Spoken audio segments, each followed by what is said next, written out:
Welcome to Broken to Beautiful with Anna Drevich, a 217 recovery podcast. Good morning.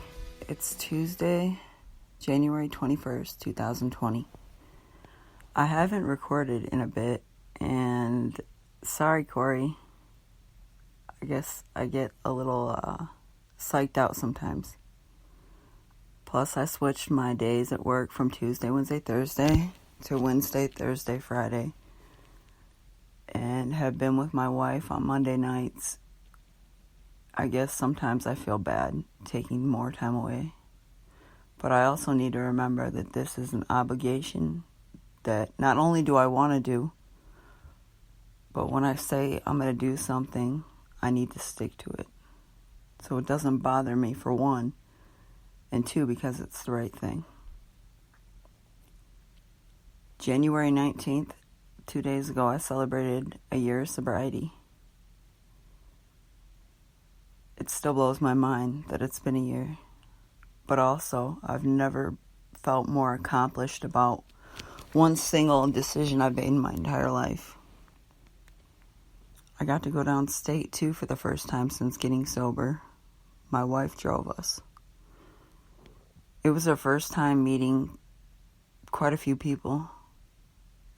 She's met my mom and stepdad before. They were actually in our wedding.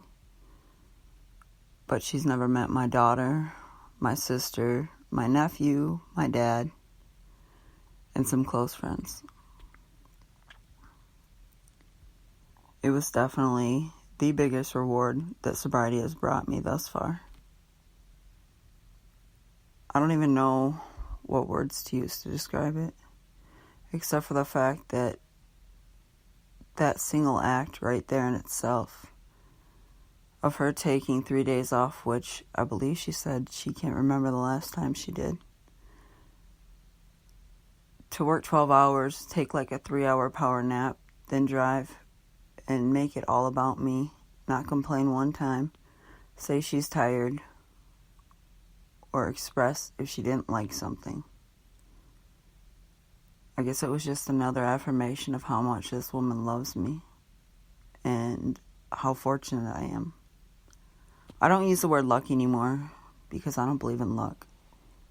It's definitely a blessing and a gift from God. My life today looks so much different than what I ever expected it to be. But with each day, each week, and each month, my mind is absolutely blown with the dedication, hard work, and end results that I get when I put my best foot forward and to make that daily decision to never drink again. I can't believe it's already 2020 and already over halfway through this month. Time truly does fly, and it does go faster the older I get. I remember being a kid and my mom telling me that, and I would laugh, but Mom, once again, you're right.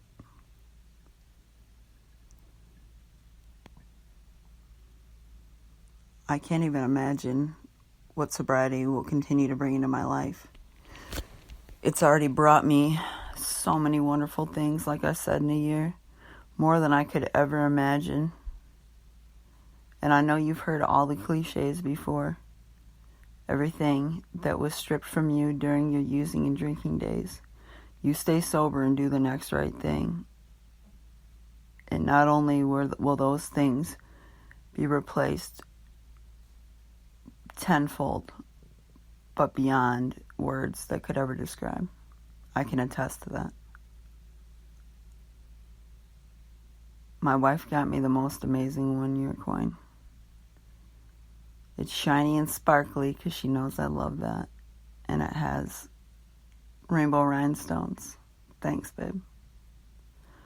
I didn't get to go to a meeting in Ann Arbor like I originally had planned. But you know what? None of this has turned out like I originally had planned. And besides the one thing that I know if I'm patient about that I don't have in my life today, I say that, but I do.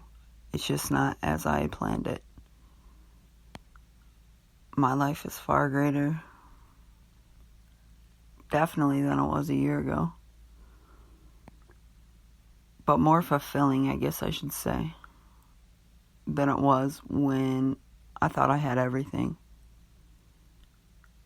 When I thought I had everything, sure, I had a lot of material things, but inside I was empty, I was broken, and I was in an extremely unhealthy relationship. For those that have listened before, I've shared already several times that this is the first time I've ever had a healthy romantic relationship. And in the past, it's not that I didn't have healthy people that were interested. It's that I wasn't healthy and able to hold up my part. And then the times that even when I wasn't healthy, but I did give it my all and some, the people I sought out weren't healthy. I spent a lot of time with my sister when I was downstate, and I feel it went really well. I didn't know what to expect. Her and I have had some very difficult times in the past few years due to both of our drinking, both of our blaming, enabling, anger, resentments, and I guess her husband absolutely wants nothing to do with me. She was apprehensive to tell me. It angers him even to the point of him telling her that she's not respecting him in their relationship when we're on the phone and I say, tell Dwayne hi. It bothered me in the beginning, especially because of how certain things transpired. I guess just like I used to do, he only sees the negative side on my part and the positive side on theirs. Today I know that I've offered an apology and I'm doing the best I can today. And that's what we used to say in treatment. That's a him problem. So I just feel bad that he takes it out on my sister.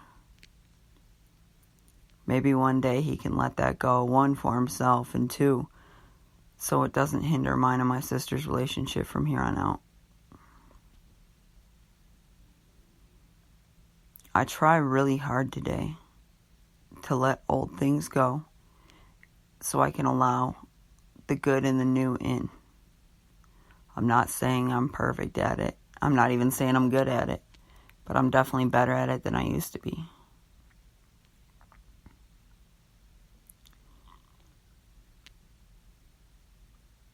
I know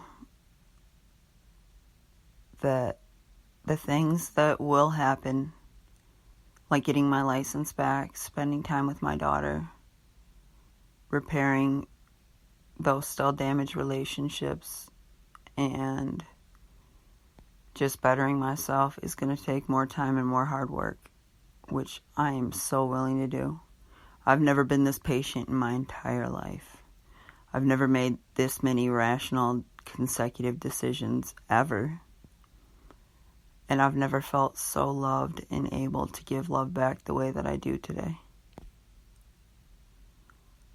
All I know is that I'm done forcing circles into squares and squares into circles.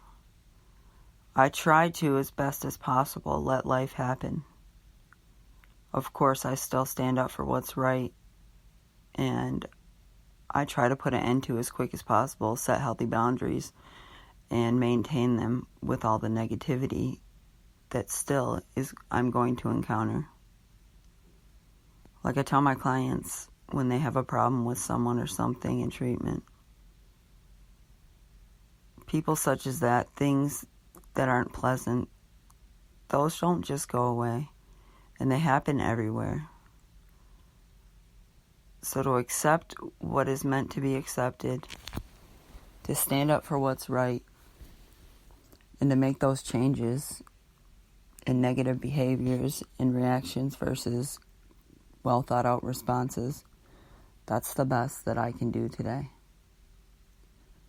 To look at relationships as investments, like as in an investment in my future and my happiness, not saying it superficially or that I think I'm better than anybody, but just wanting to be a better me than I was yesterday.